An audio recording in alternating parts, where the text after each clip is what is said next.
Assalamualaikum warahmatullahi.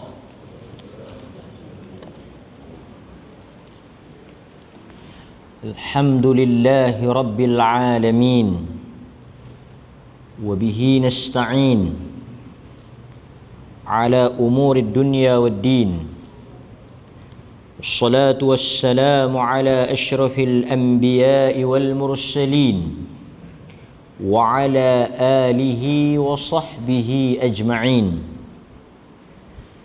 Asyhadu an la ilaha illallah wahdahu la syarika lah wa asyhadu anna Muhammadan abduhu wa rasuluh.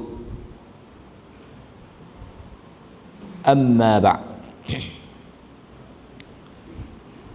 Alhamdulillah,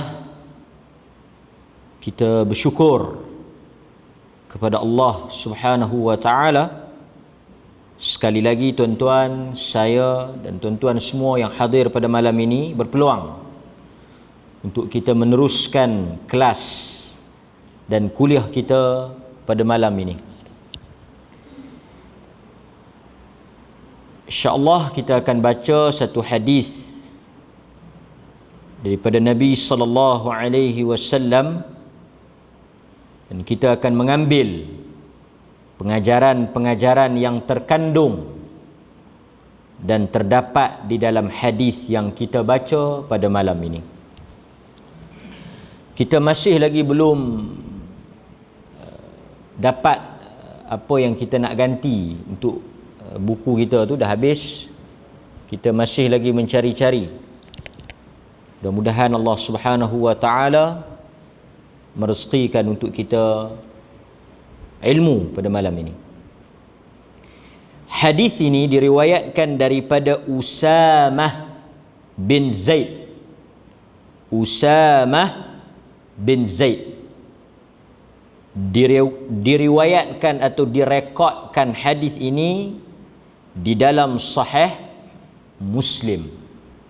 Hadis ni kalau tuan-tuan nak cari, nak rajak, dia ada di dalam Sahih Muslim. Sahabat yang menceritakan atau meriwayatkan, menyampaikan hadis ini kepada kita, Usamah bin Zaid, Zaid bin Harithah. Kan kita biasa dengar nama Zaid ni. Ba'athana Rasulullah sallallahu alaihi wasallam fi sariyah. Rasulullah sallallahu alaihi wasallam telah menghantar, ba'athana, telah menghantar akan kami oleh Rasulullah. Rasulullah telah hantar Usamah bin Zaid dan beberapa orang sahabat fi sariyah, di dalam satu misi ketenteraan. Dia ada yang dia panggil ghazwah, perang.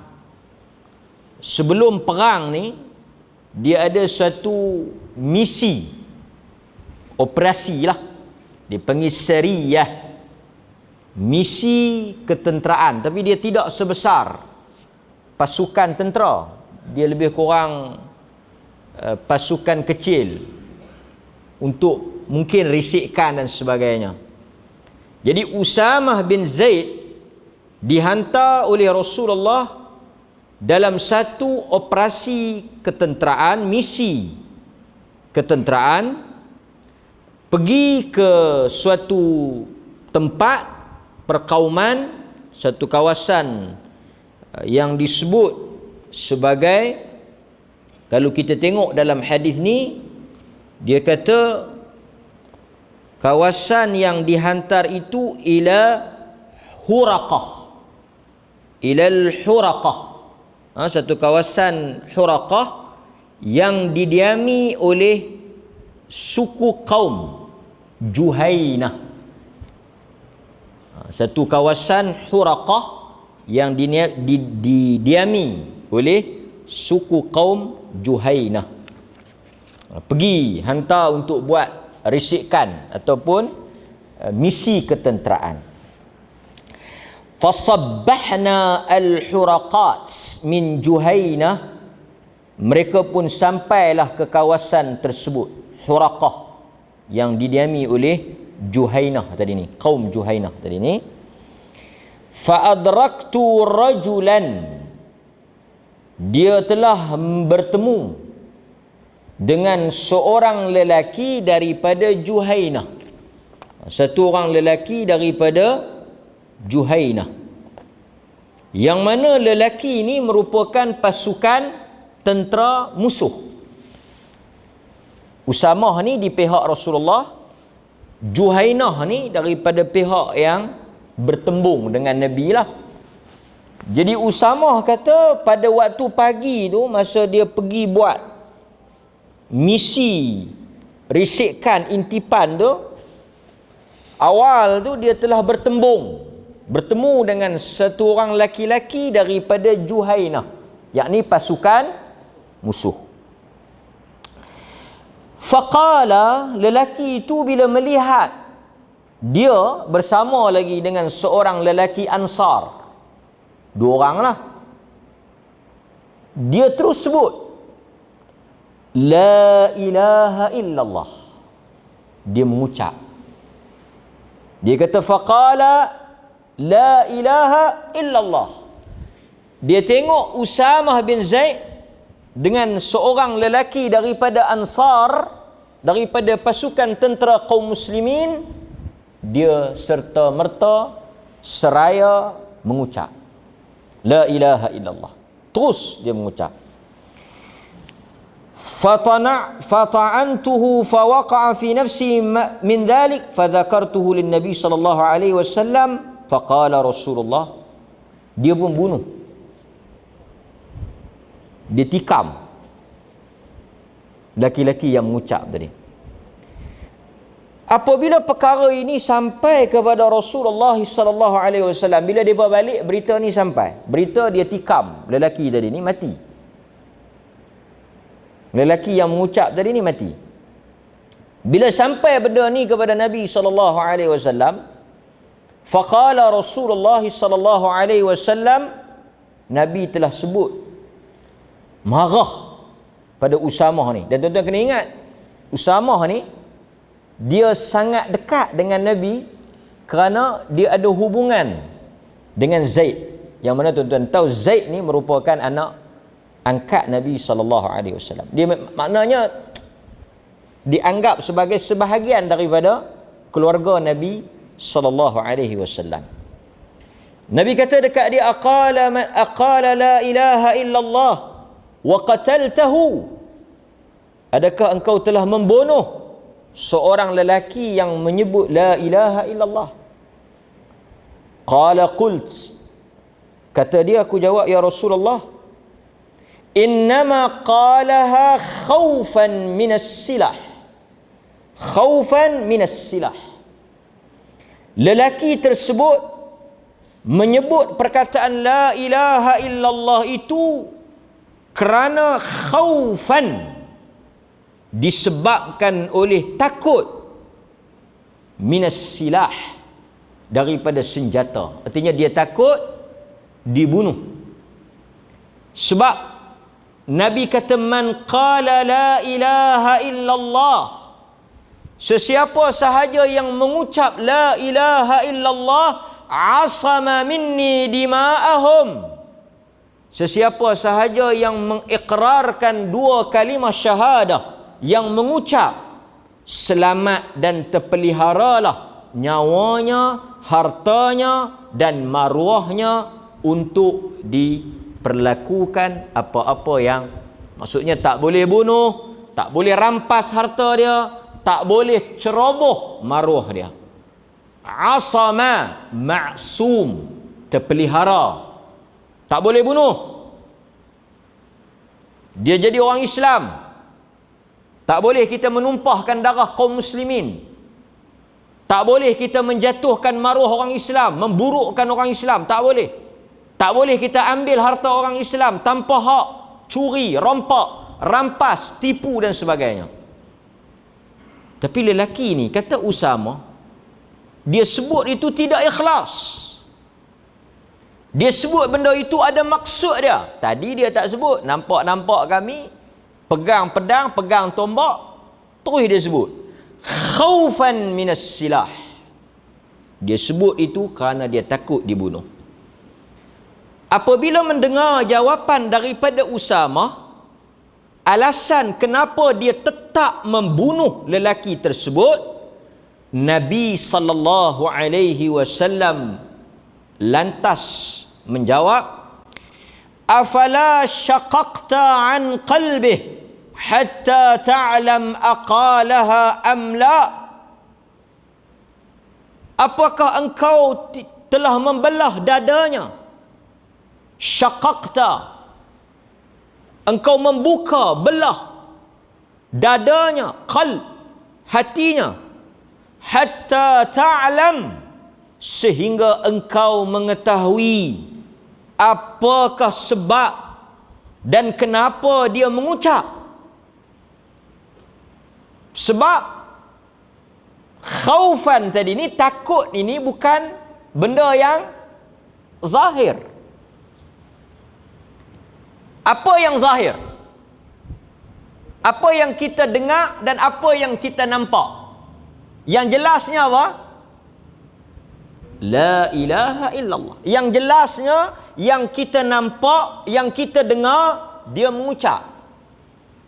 Adapun andaian kata dia sebut itu kerana dia takut, sangkaan kita dia sebut itu tidak ikhlas, itu merupakan benda yang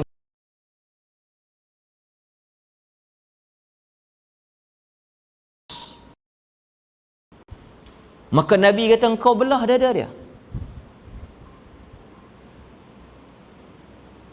Perkataan ini keras. Perkataan ini, kata para ulama, satu isyarat Nabi ingkar syadid. Nabi begitu protes. Nabi marah, dalam bahasa yang mudahnya Nabi marah.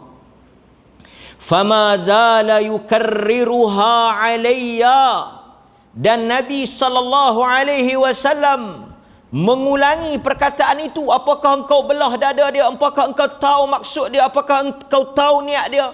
Nabi ulang, marah. Yukarriruha hatta tamannaitu anni aslamtu yawma idzin, sehingga kan aku merasakan tamannaitu, aku berharap aku tidak masuk Islam sehinggalah pada saat itu. Maksudnya dia kata, kalaulah aku tak masuk Islam lagi, adalah lebih baik daripada aku masuk Islam dalam keadaan sekarang. Artinya apa? Dia menyesal tindakan dia itu.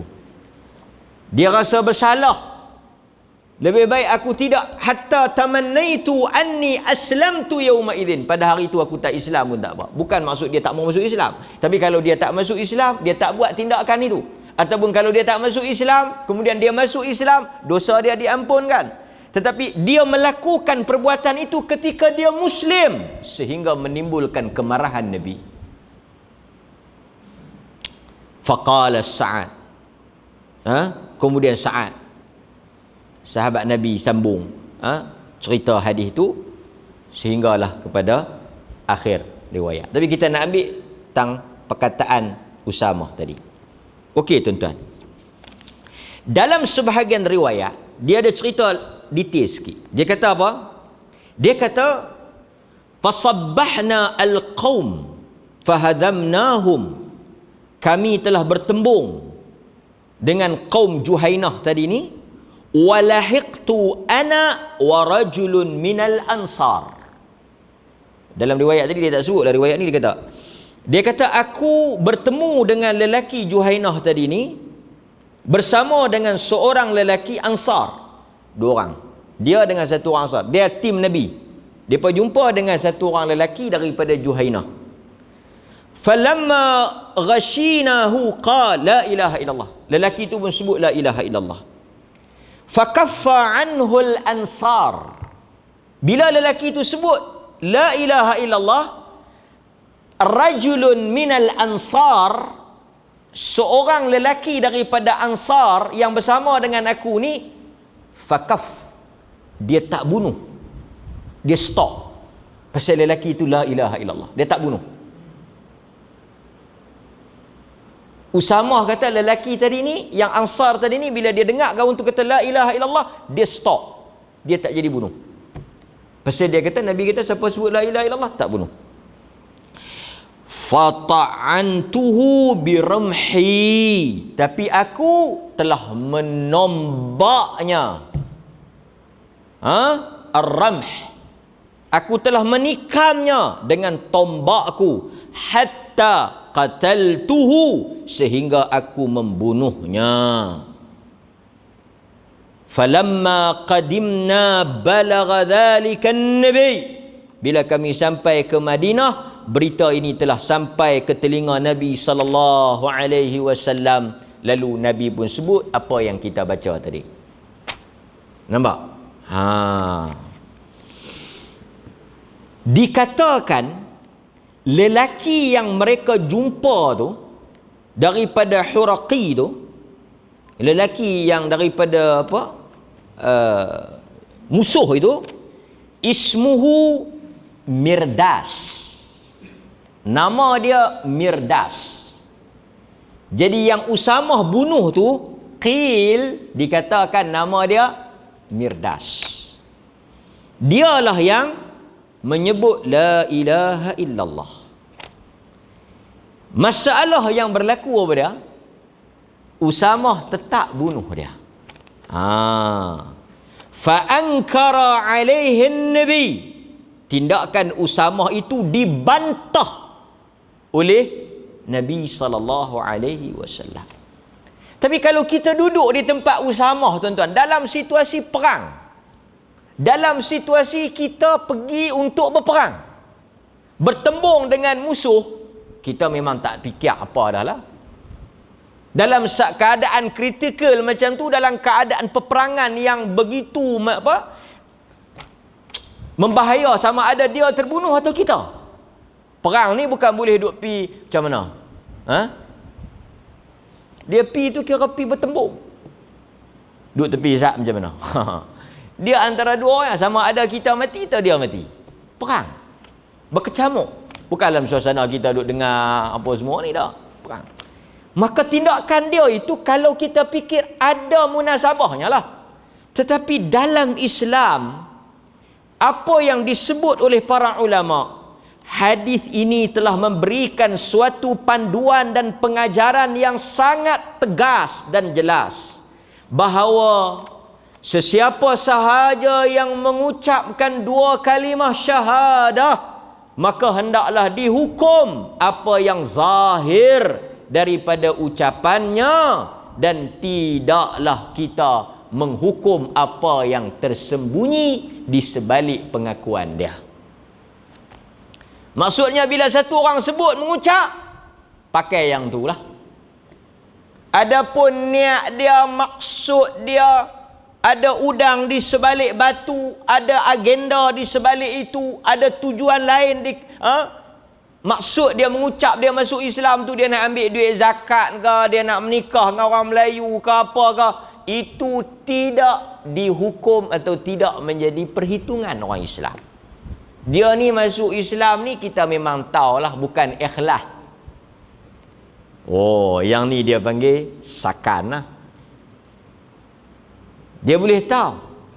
Dia boleh tahu apa niat kawan tu. Dia ni ustaz masuk Islam pasal dia nak menikah dengan orang Melayu. Tu yang dia masuk tu. Dia bukan ikhlas. Yang ni pasal nak minta duit zakat, nak boleh duit mu'alaf, pasal tu dia masuk Islam. Dia bukan ikhlas pun.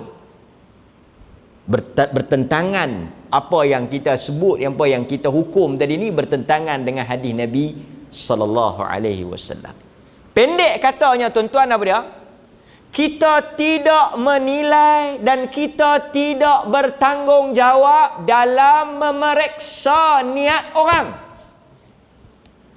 Itu bukan urusan kita. Nahnu nahkum bi-dhawahir wallahu yatawalla bis-sarair. Kita menghukum apa yang kita nampak, apa yang kita dengar, dan sampai kepada kita maklumat yang jelas, yang terselindung, yang tersembunyi, yang dia maksudkan dengan tindakan dia yang secara dalaman itu kita serahkan kepada Allah. Itu orang Islam, orang mukmin, dia tidak sibuk memeriksa niat orang, kerana itu bukan urusan dia. Itu apa yang disebut oleh para ulama. Hatta kan dalam sebahagian riwayat dia kata apa?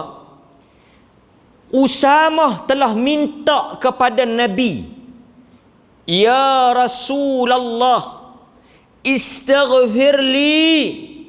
Mintalah ampun kepada Allah di atas tindakan aku yang salah itu. Nabi sallallahu alaihi wasallam tak mau. Nabi sallallahu alaihi wasallam enggan. Tak mau. Pasal apa tak mau? Sebab nak beri pengajaran kepada orang lain. Sedangkan Usamah ni orang yang dekat dengan Nabi, orang yang Nabi sayang. Dia berperang di pihak orang Islam, tapi tindakan dia tu tindakan yang berat, tindakan yang salah. Nabi tak nak menunjukkan sikap kompromis, bertolak ansur, nak bagi amaran, jangan kamu ambil tindakan yang sebegini. Nabi tak mahu. Sebab itu kata para ulama, wa fi hadzal hadis wa fil hadis akhdhun nas bi dhawahirihim amma fi qulub fa maw'iduhu yaumul qiyamah. Maka kita menghukum dan menilai manusia berdasarkan apa yang zahir daripada perbuatan dan perkataan mereka. Adapun apa yang diniatkan dan dimaksudkan oleh hati-hati mereka, maka kesemuanya itu urusan Allah pada hari akhirat. Jadi Nabi tegur, Nabi protes betul. Macam kita lah. Kan? Bila kita tengok orang, kita boleh scan sampai ke dalam hati perut dia. Oh, dia ni tak ikhlas lah. Dia ni ada pasal lah. Kan? Dia ni ada makna ni. Tak payahlah. Mungkin boleh jadi betul. Sangkaan kita tu boleh jadi betul. Dia ni mesti ada pasal ni. Aku tahulah. Aku kenal lah dia. Kita yang tu kalau kita tahu, kita simpan kat kita lah. Pasal boleh jadi sangkaan ni salah. Andaian kita ni salah. Kalau kita tengok pada perkataan Usamah tadi, kalau kita duduk di tempat Usamah, ada benarnya apa yang Usamah kata tu. Boleh jadi dia sebut tu kerana dia takut. Sebab sebelum tu dia tak sebut. Boleh jadi kebarangkalian untuk dia takut, dia sebut tak ikhlas tu ada, tapi Nabi tak ambil bab tu. Maka sebab itu kata para ulama, kita serahkan urusan itu kepada Allah. Niat manusia urusan Allah. Sama ada dia riak ke, takabur ke apa ke, itu urusan Allah. Kita nampak satu orang mari masjid, mukmin. Kita nampak satu orang sedekah, kita doakan kebaikan. Sama ada dia mari semayang, dia nak tunjuk dia wara', alim, bagus ke apa ke, sedekah nak tunjuk dia pemurah ke apa ke, itu urusan dia dengan Allah, bukan urusan kita. Nampak? Al-a'mal al-zahiratu hiya ma yu'khadhu 'alayha al-'abd fi dunyahu wa amma as-sara'ir fallahu ta'ala huwal 'alim biha. Kita hanya mengambil apa yang zahir daripada perbuatan seseorang itu di dunia. Adapun yang terselindung, yang menjadi rahsia, yakni niat dan maksud agendanya, maka Allah lebih mengetahui apa yang dia inginkan. Wa huwa man yuhasib 'alaiha falam ya'murna Allahu 'azza wa jalla. Allah juga tidak menyuruh kita untuk menjadi pemeriksa kepada niat dan juga maksud manusia. Tuhan tak suruh. Dia kata saya ni diperintahkan oleh Allah untuk nak pi tengok niat hang. Tak. Kerja menilai niat dan maksud manusia ni kerja Allah. Dan Allah tak pernah lantik sesiapa di kalangan kita untuk pergi nilai niat orang.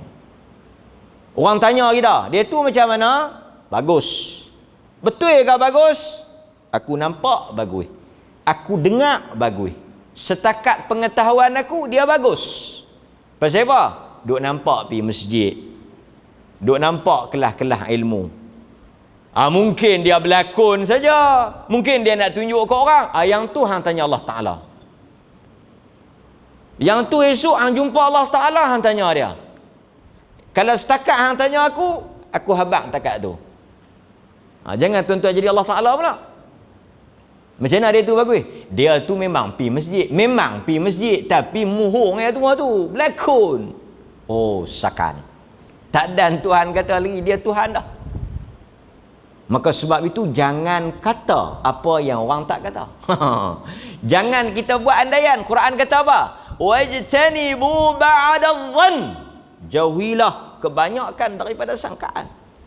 Sebab itu kita selalu ajar supaya kita senantiasa salah. Senantiasa kita bersangka baik walaupun salah. Daripada kita betul tapi dalam bersangka buruk. Kita biar sangka baik. Husnudzan. Hang tengok dia tu macam mana? Dia duduk 3 hari duduk pergi cuci masjid tu. Hang rasa macam mana? Nak suruh orang lantik dia jadi tok siok lah tu. Dia habaq kat hang ke? Tak. Lepas tu hang tahu mana? Aku tahu sangatlah. Ada pasal tu. Kan? Masalah kita boleh tahu. Macam Usamah tadi. Nabi tanya Usamah, hang tahu mana? Asyaqaqta an qalba. Hang belah dada dia ke? Yang hang tahu. Itu soalan dia. Nabi tahu hang tahu mana? Sebab itu bila manusia nilai hati perut orang, nilai niat orang, dia boleh habaq benda yang kita tak nampak. Kita akan tanya, macam mana hang boleh tahu? Soalan tuan-tuan, bila orang tanya kita macam mana kita boleh tahu, tuan-tuan jawab lagu mana? Laduni itu satu bab lah. Macam mana hang boleh tahu? Kan? Kita akan jawab apa? Kita jawab ni, selain Allah Ta'ala aku. Aduh. So Allah yang kata, tidak ada yang mengetahui perkara, qul la ya'lamul ghaib. Tidak ada yang mengetahui perkara ghaib. Niat ni perkara ghaib. Tuan-tuan, tak tahulah kalau tuan-tuan sampai ke makam ni, habis semayang tepi Pak Lu. Assalamualaikum warahmatullahi wabarakatuh. Belum Mazat. Tadi rokok tak berapa nak betul sikit, bagi rapat sikit. Kita pun dengar. Terima kasih. Pasal saya nampak rokok tadi ni cungit sikit, patut membagi rendah bagi sama. Nabi kalau rokok dia sama. Terima kasihlah, tak perasan kadang-kadang sakit pinggang. Tapi kalau satu orang dia panggil Pak Long Mazat, tak maaf nak tegur sikit. Apa dia? Niat bagi betul ya Pak Long. Awak pula mai semayang maghrib duduk depan pasal nak habaq kat janda tu, kita bagus. Janda mana? Tak payah duk buat-buat tak tahu lah. Gaharu cendana pula, merapuh meranti pula. Tak payah. Saya tahulah akal tu. Tu dia. Dia panggil kita, dia condemn niat kita. Dia tegur niat kita. Saya tahulah niat tu. Langkah masuk tadi pun saya dah boleh baca dah muka tu. Sakan. Ini geng Datuk Mak Zain Bomo Topong. Tuan-tuan tahu Mak Zain Topong?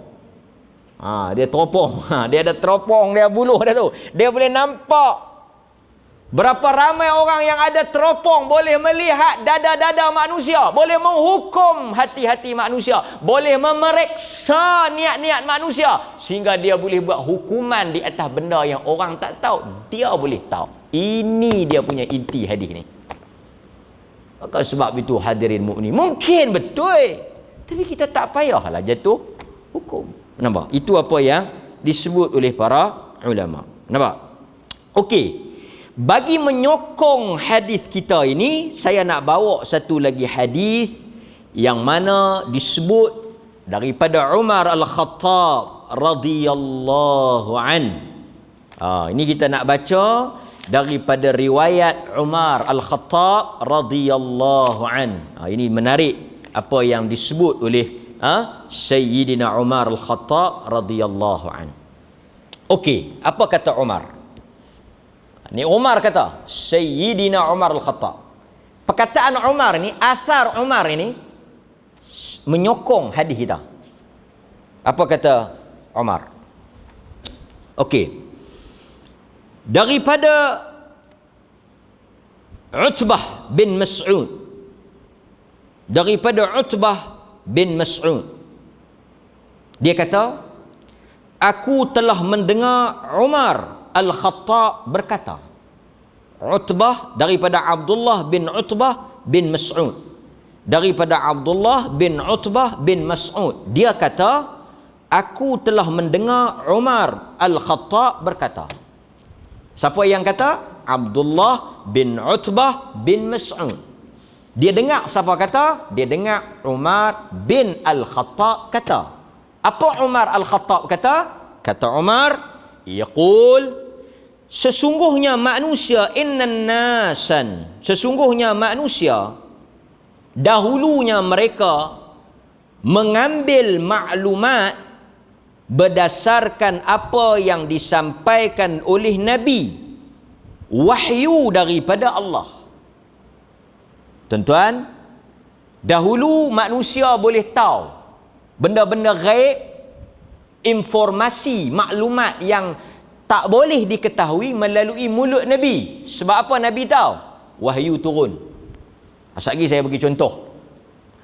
Tetapi kata Umar, apabila wafatnya Rasulullah sallallahu alaihi wasallam, apabila wafatnya Rasulullah sallallahu alaihi wasallam, terputuslah wahyu.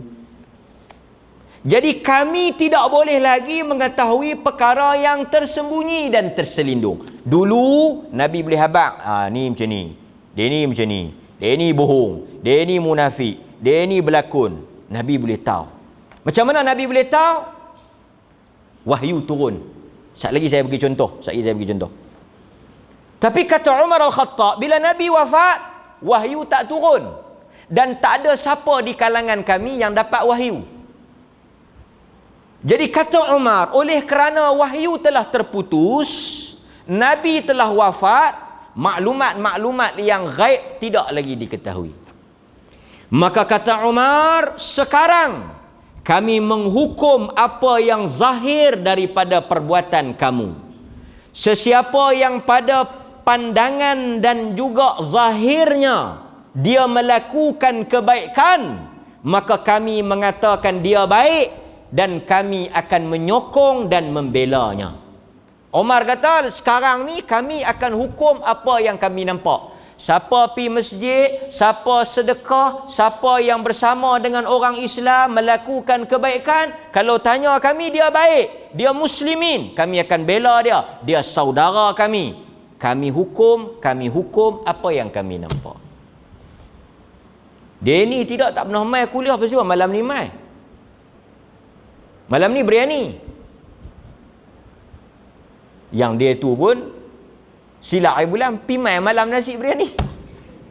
Kebetulan dia memang nak mai lama dah.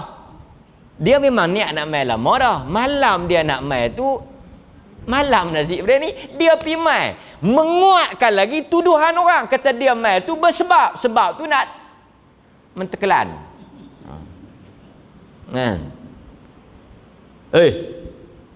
Embui hang biryani mai. Mau nak makan awal. Tidak, tak pernah mai apa. Dia kata, aku nak mai mana ni. Aku mai mengaji, aku minta tahu apa buat nasi. Tapi kita tak pakai. Tak ada sembang. Tak ada sembang. Aku kenal muka hang tu. Lagi hanya duduk makan. Oh, tu dia. Tidakkah buruknya sikap orang Islam yang buat perangai kelaku begitu? Mungkin dia betul, dia tak mau kita. Mungkin dia memang betul nak makan, kita tak tahu. Tapi tak payahlah kita pergi duk kata malu tu. Malu dia. Lah kali dia pun tak apa. Ingat aku main nak makan, aku tak makan. Dia pun balik. Balik dalam keadaan apa? Malu. Maruah dia diperlecehkan seperti itu. Tak payah. Dia mahal ahlan. Kadang-kadang orang tak main pasal perangai lagu tu. Main dia. Tak pernah main dah. Bila anak-anak menikah? Awak pula. Aku tahulah hang mai tu pasal nak jadi wali tu, mai 2-3 hari ni jadi wali yang tak mau kena pasik apa semua. Dulu kan tak mai. Tuang-tuang. Alah akal. Ada pula mai. Ani mai pasal apa ni? Anak dia robok tu. Oh pandai. Macam-macam. Jadi manusia ni lari daripada masjid ni, lari daripada agama ni pasal apa? Sikap kita yang terlajak lebih pada laju. Dia pilah kan. Dia nak main atas sebab apa ke apa semua. Main tak ada apa. Borang mana borang? Borang apa? Alah aku tahu hang nak mecok borang tu zakat dah tu. Dia hang tak bukan main sembahyang. Hang sembahyang pun tak. Tu je. Kawan tu baru nak belajar main-main kan. Jadi tuan-tuan, ini contoh-contoh yang macam Umar kata tadi. Adapun sesiapa yang menyembunyikan daripada kami rahsia dan maksudnya, kata Umar, Allah lah yang akan menghisap dan menghukumnya. Umar kata, hatta Umar tu, yang Nabi kata, siapa yang kalau ada orang nak jadi Nabi lepas aku ni, Umar lah. Kalau ada orang yang dapat ilham, Umar lah. Umar tu berapa kali dah pendapat dia yang sama dengan Allah. Apa yang Allah sebut tu sama, dia sebut tu sama dengan apa yang Allah. Al-muwafaqat dia panggil. Umar bagi pandangan, Quran turun, sokong, sama. Maknanya pandangan Umar itu selaras, selari dengan Quran. Bukan Quran selari dengan Umar, Umar kena selari dengan Quran. Ulama kumpul, ada lebih kurang 40 lebih. Sakan Umar, tu pun dia tak boleh baca hati perut orang. Nampak? Maka kata Umar, sesiapa yang zahir kepada kami perbuatan buruk, dia tak semayang, dia minum arak ke, dia apa ke, yang memang terang, jelas, nampak kepada kami perbuatan salah, maksiat, mungkarnya, maka kami akan mengambil tindakan kepadanya. Siapa yang memang nampak salah, kau kita hukum. Okey. Di dalam bab ini, kata para ulama, ada beberapa contoh yang manusia tahu masa Nabi ada. Contoh apa dia? Di dalam surah Taubah ayat 49. Ini cerita macam mana kita boleh tahu benda ni benda gaib. Surah Taubah ayat 49. Tuan-tuan tulis Taubah 49. Surah Taubah ayat 49 ni cerita tentang orang munafik tak pergi perang Tabuk. Cerita-cerita sikit. Ada masa lagi? Ada masa lagi. Okey. Tuan-tuan tahu tak perang Tabuk? Perang dengan tentera Rom, Bani Asfar. Orang kulit kuning. Orang putih lah. Rom, orang Rom. Tabuk ni jauh. Tabuk ni kalau tuan-tuan tengok dalam peta, dia bersempadanan dengan Jordan. Dia dalam kerajaan Arab Saudi, tapi dia border dengan Jordan. Jadi di Tabuk, kalau tuan-tuan tengok, dia jauh daripada Madinah. Sangat jauh, beratus kilometer. Dia kawasan yang sempadan dengan Jordan dan dia turun salji. Nak abang kata jauh daripada kawasan Madinah ni. Siapa yang tak pergi perang Tabuk? Ka'ab bin Malik. Ka'ab bin Malik kan, yang Nabi Pulau boykot tu. Nabi Pulau Ka'ab bin Malik. Pasal dia tak pergi perang. Okay, saya nak ceritanya. Apabila tak pergi perang, orang-orang munafik, mereka kena main menghadap Nabi, kena bagi excuse. Hang tak pergi pasal apa? Orang munafik ni mereka main habak. Mereka kata saya ni tak larat lah, sakit lah, apa semua. Mohong. Tapi bila mereka main habak, Nabi pakailah. Pasal apa? Pasal Nabi pun tak tahu benda. Okay. Cuma ada yang Allah habak. Allah cerita. Antaranya apa dia? Dalam surah Taubah Allah kata, ada di kalangan mereka itu yang pi dekat Nabi. Pi dekat Nabi tuan-tuan. Dia kata, Rasulullah, jangan hantar saya pi perang Tabuk. Saya minta excuse perang Tabuk saya tak mau pi. Alasan dia apa? Saya takut terkena fitnah. Dikatakan lelaki ni nama dia Jad bin Qais. Munafik ni nama dia Jad bin Qais. Dia pergi dekat Rasulullah, ayat surah Taubah 49. Dia kata kat Rasulullah, saya tak mau pergi ni bukan tak mau perang. Bukan saya ada masalah apa. Saya memang nak pergi perang. Tapi saya dengar perempuan sana cantik. Dia habaq ni, dia punya alasan dia, perempuan sana cantik-cantik. Jadi sat lagi kalau saya pergi perang dan dalam masyarakat kaum saya ni yang paling gila betina saya lah. Oi, dia punya alasan, jangan main-main tuan-tuan. Dia punya excuse tu kemah.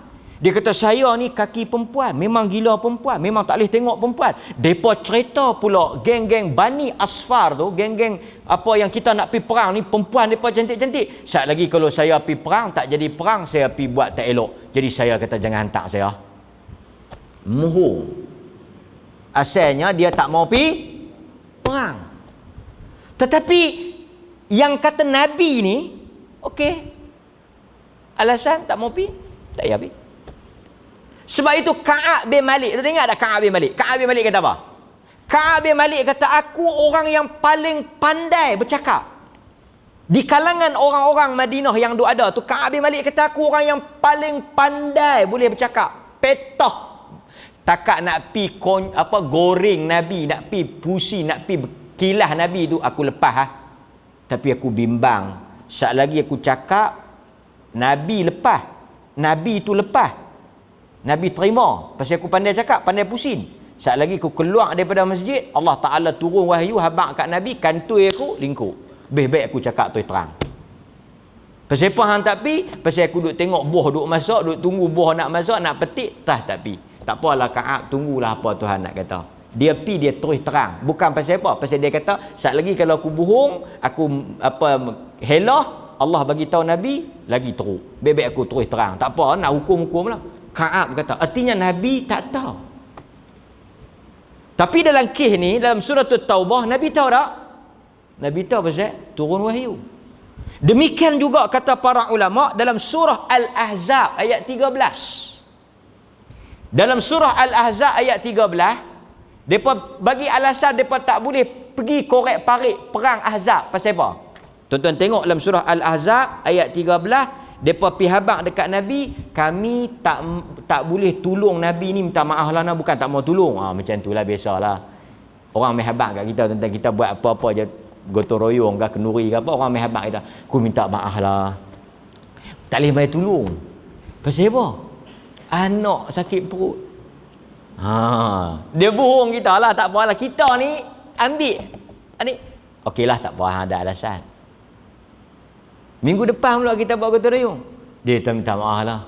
Bini aku lepas anak aku lega, dia pergi kat bini aku pula sakit perut. Tak apalah. Hang tak sakit lagi? Alhamdulillah lah. Tapi kita tak kata apa, dia tak mau main sudah. Orang tak mau main tak boleh paksa. Happy kat dia. Apa aja nak. Tapi dia kata hang rugilah. Pasal apa? Pasal minggu lepas okey rakyat siapa main bagi 100. Minggu yang bini hang sakit ni pula menteri besar tambah jadi 200. Dia kata minggu depan ada lagi tak? Akal tu dalam pakik kita, tapi kita beriman dengan hadis, tapi dia sakit perut lah. Minggu depan awal lagi dia bawa anak dengan bini dia. Ni tak sakit perut, alhamdulillah tak sakit. Ada minggu ni okey rakyat pula sakit perut. Jadi kita, dia bagi tahu apa, kita terima macam Nabi terima. Dia bagi tahu dia sakit, dia kata apa dalam surah Al-Ahzab, minta maaf Rasulullah, kami tak boleh tolong Rasulullah, kami tak boleh join Rasulullah ni, rumah kami tak ada siapa nak jaga. Quran kata muhung, mereka bukan tak nak pergi jaga rumah, tapi mereka memang nak tuang, firara, mereka memang nak lari daripada perang. Allah bagi tahu maksud mereka. Fine lah, Allah bagi tahu. Allah yang habaq, kita tahulah. Tapi kalau Allah tak habaq, kita pakai apa yang mereka kata. Itu sebab Nabi tak bunuh orang-orang munafik. Pasal mereka mengaku apa? Orang-orang munafik mengaku Muslim. Sebab itu kita pun tak boleh duk pergi kata ke orang tak tahu lah, dia ni munafik ni. Sakan hal lebih daripada Nabi. Yang tahu pun munafik ni siapa kalau kita tengok zaman Nabi? Huzaifah ibnul Yaman. Sahabat kalau nak tahu tengok Huzaifah. Kalau Huzaifah pergi salat, okey kita pi. Kalau Huzaifah tak pi, berat kemungkinan. Huzaifah ni dia panggil sahibus sir. Dia yang tahu rahsia Nabi. Nabi habaq dekat dia. Tapi kita banyak Huzaifah zaman lah ni. Okey. Satu lagi tuan-tuan yang kita boleh ambil. Hadis Nabi SAW. Yang mana kalau kita tengok, ini juga menyokong apa yang kita bincangkan. Nabi kata dalam hadis Ummus Salamah. Hadis Ummus Salamah. Hadis Ummus Salamah yang diriwayatkan oleh Bukhari Muslim.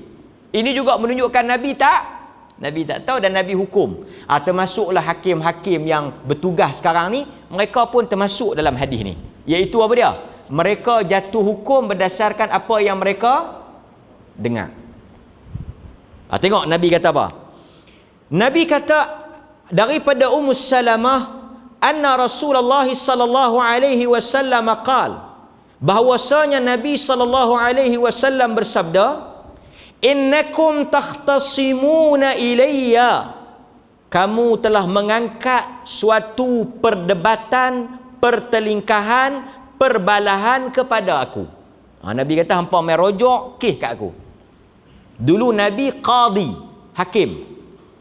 Jadi Nabi kata wala'alla ba'dakum alhan bihujjatihi min ba'd. Boleh jadi salah seorang daripada dua pihak tadi ni alhan bihujjatihi min ba'd, lebih fasih, lebih pandai berhujah daripada seorang lagi. Maknanya seorang tu pandai, seorang lagi tak reti cakap. Dan Nabi bukan lagu kita. Kita tu yang sebahagian Nabi dia tak tahu, tapi kita kalau banding dengan hakim mahkamah persekutuan, kita lagi lebih tau. Kalau penghakiman manusia orang ramai ni dengan penghakiman mahkamah persekutuan paling tinggi dalam negara Malaysia ni, dia ada mahkamah syekh-syekh, mahkamah tinggi, mahkamah rayuan, mahkamah persekutuan lah yang paling tinggi sekali. Sakan lagi kita, hakim dia kena dengar dulu, dia kena bagi tempoh berhujah, pembela, pendakwa raya berhujah semua. Mai kita tak gaduh. Affidavit pun tak payah baca. Surat khabar ni cukup bahaya. Keluar berita jangan kita lajak lagi. Dia kata kau ni, dia kata kau ni kan. Nanti dulu tuan-tuan saya cukup takut. Tata keluar muka saya, dituduh cabul. Aku duk berasa lama dah. Tu dia ayat dia. Aku duk berasa lama dah. Muka memang muka pencabul. Dia baca-baca surat khabar, selai surat khabarnya. Selai tu pun baca tajuk. Memang tak boleh pakai. Dia jatuh hukum nak. Nanti dulu. Dengar dulu kan. Pasal tu Quran kata ulul albab allazina yastami'una alqaul. Jangan lajak lagi. Nabi kata apa? Faman qadaitu lahu bihaqqin akhi. Lepas aku dengar dua-dua bercakap, lepas dua-dua bentang, lepas dua-dua berhujah, aku terpengaruh dengan orang yang pandai bercakap. Ni Nabi kata. Nabi bukan tengok muka, Nabi bukan scan, tengok tapak tangan, tengok dalam ayat, geluk jampi, tak. Nabi dengar. Berdasarkan apa yang Nabi dengar, bukti hujah apa semua, Nabi kata qadaitu lahu bihaqqin akhi. Aku tersilap. Nabi kata dia tersilap. Dia tersilap apa? Pi ambil hak orang lain, pi bagi dekat hak kawan ni. Pasal apa? Kawan ni cakap dia pandai. Kawan ni tak arti cakap patutnya hak dia, tapi oleh kerana dia pandai pusing, ambil kau ni bagi kat kau ni. Tuan-tuan, Nabi kata apa? Fa innama, yang boleh, yang menang tu jangan syok sangat. Nabi kata yang menang tu jangan syok sangat. Fa innama aqta'u lahu qit'atan minan nar. Sebenarnya dia bukan menang atau dia bukan dapat apa habuan dia, tetapi aku memberikan api neraka kepada dia. Fala ya'khudha, kalau dia tahu bukan hak dia, dia tahu dia salah. Aku tak tahu, pasal aku hukum apa yang zahir. Dia ni kata tanah tu hak dia. Tuan-tuan, yang ni senang kan, banyak kes ini yang jenis mulut lain, sorak lain kan, pertikaian isu tanah lah, selalu tanah ke apa, rumah ke apa. Banyak tak larat nak dengar. Dia kata mak bagi dekat aku dulu, sama-sama kami pok-pok dulu dah setuju dah bagi dekat dia. Lepas tu tak dan pi buat, dah percaya, lepas tu geram pi buat nama kawan tu. Mailah kan, mailah hakim. Dia kata nama siapa? Tuan hakim baca tak bagi saya dengar. Nama saya kan, tak saya. Tapi dia kata dulu pak nak bagi kat aku. Dia kata pak tak pak, dia kata nama siapa. Jadi mungkin menang dekat dia, sebab kita hukum zahir atas surat nama dia. Tuan-tuan ada ke masa pak mereka duduk mesyuarat dua tu? Jadi kita pun masuk belah yang, tapi kalau dia tahu benda yang betul, dia kena mengaku. Tapi orang yang hukum tu salah, hakim tu salah. Hakim tak berdosa, hakim tak salah, pasal hakim tak ada masa pak mak mereka bincang. Hakim yang zahir dia nampak atas bukti. Azan dulu untuk imam, untuk Bilal. Sekejap kita buat kesimpulan di atas hadis Usamah bin Zaid. Jadi dalam kes ini juga menguatkan perkataan Usamah, hadis Usamah tadi, yang memang Nabi suruh kita mendengar daripada apa yang zahir. Kan? Situ kalau tuan-tuan dalam hubungan suami isteri pun tak perlu kita nak sedih. Dia habaq hukum zahir. Pergi mana? Aku pergi masjid. Lambat balik, tolong untuk imam cuci kapek. Tak ada orang nak cuci benda ni, esok Jumaat tolong cuci. Akan dia pergi sembang mana-mana, dia pergi. Bagus ya bang. Lain kali kalau tu imam minta tolong awal sikit. Tak bergaduh. Kan lagi baik bagus. Apa salah? Masalah. Tapi kalau kita tak, pergi mana? Tolong untuk imam. Betul ke? Takkan tu imam cuci kapek malam-malam?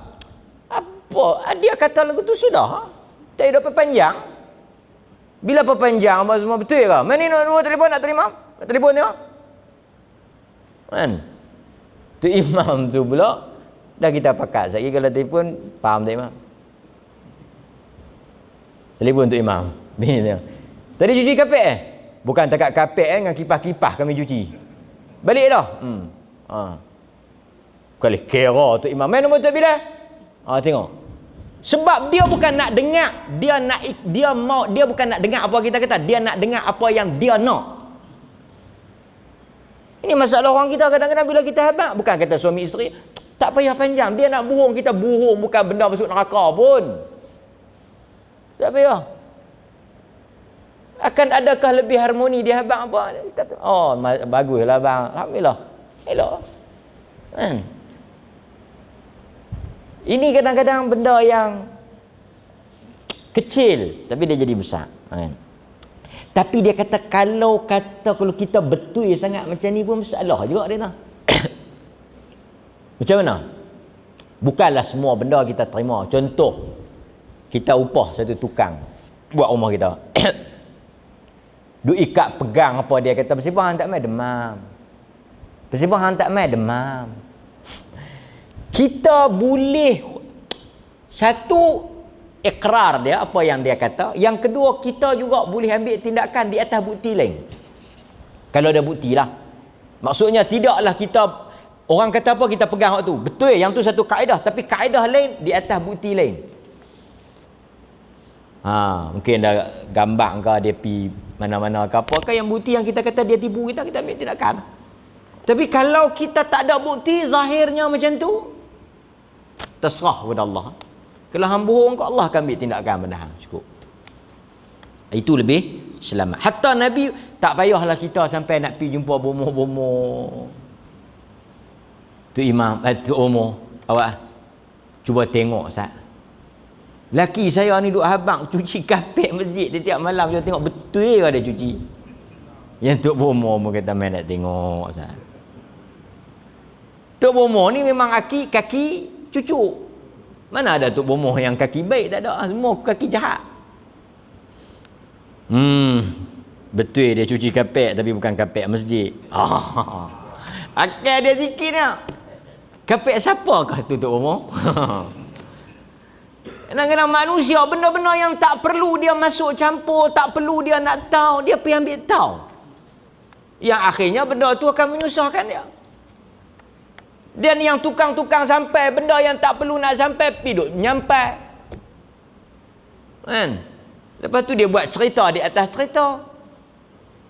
Sebab tu tuan-tuan hadirin mukminin, kalau tuan-tuan dengar satu cerita berkaitan dengan seseorang, siapa yang paling layak untuk bercakap tentang cerita tu? Tuan-tuan dengar cerita tentang saya umpamanya. Tuan-tuan nak tanya siapa? Siapa orang yang paling layak tuan-tuan tanya? Mauzuk ah? Mauzuk. Saya dengar cerita sikit pasal ustaz ni. So mauzuk cerita macam yang tak ada sabit dengan saya. Pok menakan pun tak, pok mentua pun tak. Pi kawan rumah kawan tu tanya, dia kata Mazat duk dengar macam-macam, cerita sikit. Itu yang sepatutnya. Tapi kita tak syok. Kita tak syok. Benda tu tak cukup panas. Hampa pergi dah Mazat duk 2-3 orang. Duk kan. Dengar orang tu macam ni. Macam mana? Siapa dia?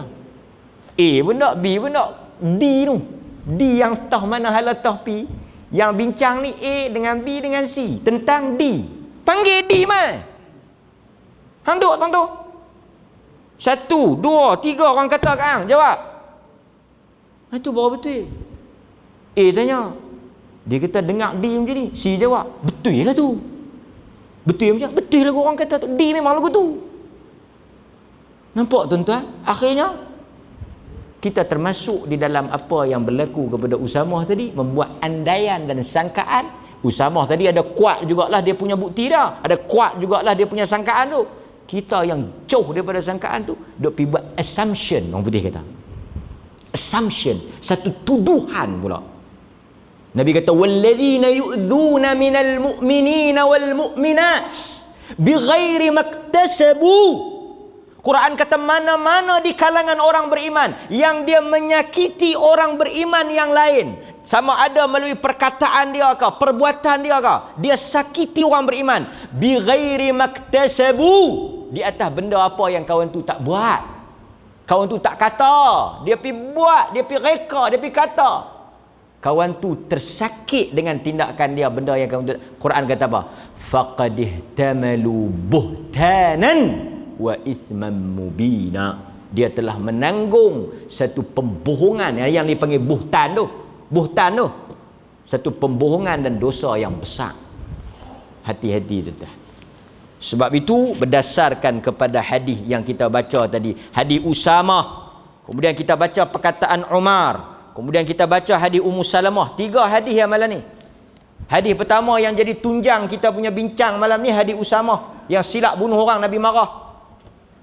Kawan tu kata lain, dia pergi sangka lain. Kemudian kata Umar, kami pakai apa yang nampak, pasal wahyu tak turun dah. Kemudian kita tutup dengan hadis Ummu Salamah yang Nabi kalau orang bertengkar, orang berkelahi, dia akan dengar dua-dua dan dia akan putih takat mana yang dia tahu dan dia rasa betul. Yang salah silap tu serah kepada Allah, pasal dia tahu takat mana yang dia dengar. So ini prinsip dalam Islam. Sebab itu dalam Islam, siapa-siapa yang nak main dakwah apa-apa, dia kena bawa bukti. Pasal itu dalam Islam dia ada kaedah al-bayyinah. Siapa-siapa yang nak claim, contoh isu hak pusaka ke, warisan ke, harta benda ke, apa ke, dia memang dia kata si mati ada bahagian tak selesai dengan dia. Kita tak tahu mana. Kita nak buat macam mana? Kita tak tahu. Pasal itu dalam agama dia ada kaedah dia. Okey, hang mengaku kata si mati ni ada hutang ke, ada bahagian ke, ada apa ke, saham ke, apa ke, yang patut bagi balik tak bagi. Okey, itu dakwaan hang. Kita hukum asalnya orang ni dia tak ada apa-apa lah, kan? Betul tak? Zahirnya macam tu. Tuduhan hang berat ni. Si mati tak ada wasiat apa-apa. Si mati tak ada sebut apa-apa. Maka orang yang mai claim tadi ni, yang mai mengaku, yang mai tuntut tadi ni, dalam agama dia syaratkan mesti tuntutan itu bersama dengan bukti. Kalau dia tak boleh bawa bukti, agama kata orang yang macam ni tidak dilayan permintaan dia. Dan waris tidak wajib untuk apa? Langsaikan atau tunaikan lah. Pasal dakwaan kosong.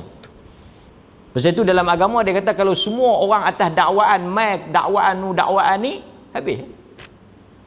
Asalnya semua orang bersih. Kan? Kita pun bila tengok satu orang asalnya bara'atul zimmah dia panggil. Satu orang dia ni salah, tak salah. Asalnya tak salah. Nampak? Asalnya dia tidak ada apa-apa dosa.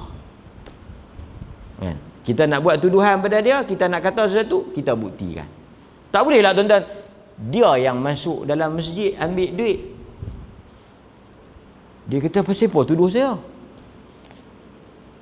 Kami ada bukti dalam CCTV muka hang. Okey lah. Tapi dia tak boleh kata lah. Hang yang masuk kan. Bukan saya.